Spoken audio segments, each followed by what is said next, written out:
الحمد للہ وکفا وسلام علی عبادہ الذین اصطفیٰ اما بعد۔ برادران اسلام، آج میں آپ حضرات کے سامنے یہ بتانے کی جسارت کر رہا ہوں کہ مدرسے کی شان کیا ہے۔ امام مالک کا زمانہ ہے اور پوری دنیا میں علم کی دھوم مچی ہوئی ہے، اور بڑے فخر کی بات سمجھی جاتی ہے کہ کوئی یہ کہے حدثنا مالک بن انس، حدثنا مالک، اور یہ اس زمانے میں بڑی اعزاز کی بات تھی کہ دنیا کے کسی کونے سے جب کوئی یہ کہتا تھا حدثنا مالک، یہ سننے کے لیے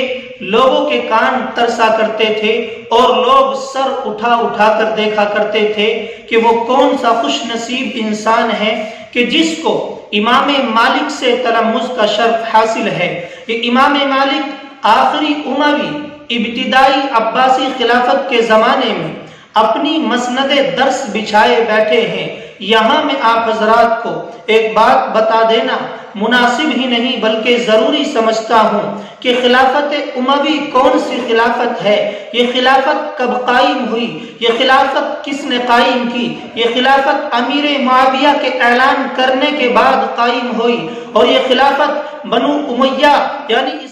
کہا جاتا ہے، یعنی خلافت اموی سن 661 عیسوی میں قائم ہوئی، اور صرف 90 سال یعنی 750 عیسوی میں اس کا وجود ختم ہو گیا تھا۔ 750 عیسوی میں جنگ زاب میں عباسیوں کے ہاتھوں شکست کے نتیجے کے طور پر اس کا وجود ختم ہو گیا تھا، اور 750 عیسوی کے بعد خلافت عباسی یعنی عباسیوں کی خلافت شروع ہوئی ہے، اور 1258 تک یہ عباسیوں کی خلافت قائم رہی، اور یہ عباسی خلافت تقریباً 100 سال تک اس کا بغل بجتا رہا، اور اس نے بڑی شان و شوکت کے ساتھ کام کیا، اور بڑی آن بان شان کے ساتھ یہ عباسیوں کی حکومت 100 سال تک قائم رہی۔ یوں تو 300 سال تک یہ قائم رہی، لیکن آخر وقت میں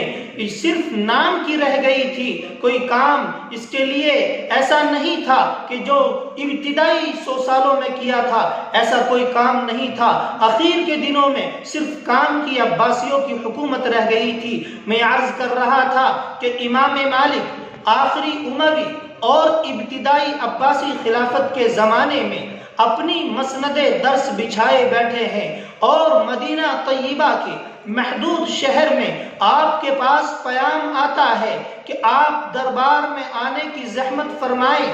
اور بادشاہ کے صاحبزادوں یعنی خلیفہ کے صاحبزادوں شہزادے امین و مامون کو درس دے، سبق پڑھا دے۔ امام مالک نے جواب دیا کہ آپ کے گھر سے اس علم کی توقیر و عزت کا سلسلہ شروع ہوا ہے، اور آپ ہی کے ہاتھوں اس علم کی توقیر کا سلسلہ شروع ہوا ہے، اور آپ ہی کے گھر سے لوگوں نے علم کی توقیر کا سبق سیکھا ہے، اور آپ ہی کے ہاتھوں اس علم کی تذلیل ہو۔ یہ بات آپ کے لیے مناسب نہیں ہے۔ علم کے پاس آیا جاتا ہے، علم کو اپنے پاس نہیں بلایا جاتا۔ چنانچہ امام مالک کے پاس دونوں شہزادے امین و مامون گئے اور سبق حاصل کیا، درس لیا۔ یہ تو میں نے آپ حضرات کے سامنے ایک چھوٹا سا نمونہ پیش کیا ہے کہ کیا ہے مدرسے کی شان۔ یہ امام مالک ہے، خود نہیں گئے بلکہ ان کو ایک سبق دینا تھا کہ اگر میں وہاں چلا گیا تو علم کی تذلیل ہو جائے گی۔ چنانچہ شہزادے دونوں ان کے پاس گئے اور درس حاصل لیا۔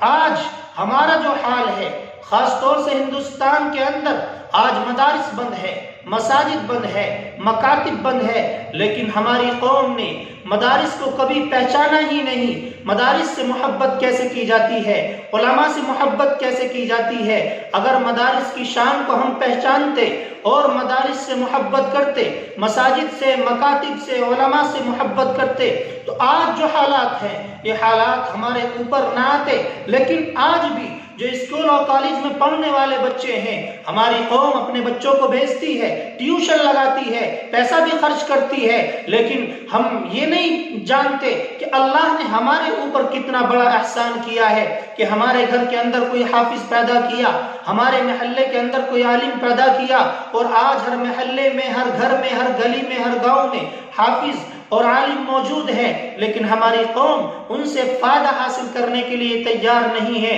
اپنے بچوں کو ان کے پاس بھیجنے کے لیے تیار نہیں ہے۔ ہونا تو یہ چاہیے تھا، چاہے کتنے ہی مدارس بند تھے، مساجد اور مکاتب بند تھی، سب کچھ بند تھا، لیکن ہماری دینی تعلیم جاری رہتی، ہم اپنے بچوں کو ان حفاظ کے پاس، ان علماء کے پاس، ان مساجد کے ائمہ کے پاس بھیجتے اور اپنے بچوں کو دینی تعلیمات سے آراستہ کراتے۔ میرے بھائیوں،